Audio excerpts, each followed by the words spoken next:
एक आदमी को हद से रोका गया और प्लेन को उसके बिना 2 बार खराब होकर वापस आना पड़ा। ये वाकया है आमिर अल मेहदी मंसूर अल कज़ाफ़ी का, एक लिबियन मुसाफिर जो हज पर जा रहा था। जब वो एयरपोर्ट पहुंचा, इमिग्रेशन ने उसे रोक लिया, सिर्फ एक वजह से, उसका सरनेम अल कज़ाफ़ी। सिस्टम ने उस नाम को रेड फ्लैग कर दिया क्योंकि वो नाम जुड़ा था एक मशहूर और कंट्रोवर्शियल लीडर के साथ, मुअम्मर कज़ाफ़ी, जिस पर टेररिज्म और डिक्टेटरशिप के इल्जाम थे। इसलिए कज़ाफ़ी नाम सिक्योरिटी लिस्ट में हाई रिस्क बना हुआ था। आमिर ने कोई गलती नहीं की, लेकिन फिर भी उसे फ्लाइट से रोक दिया गया।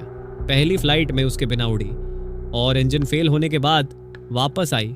दूसरी फ्लाइट भी उसके बिना उड़ी और वो भी टेक्निकल इश्यू के बाद वापस आई। आखिर में पायलट ने कहा, जब तक आमिर इस फ्लाइट में नहीं होता, मैं फ्लाइट नहीं ले जाऊंगा। तीसरी बार जब आमिर चढ़ा, प्लेन ने सेफ टेक ऑफ किया बिना किसी मसले के।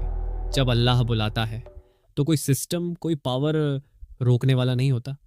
अगर आपको ये कहानी इंस्पायरिंग लगी हो तो लाइक करें, कमेंट करें और शेयर करना मत भूलना।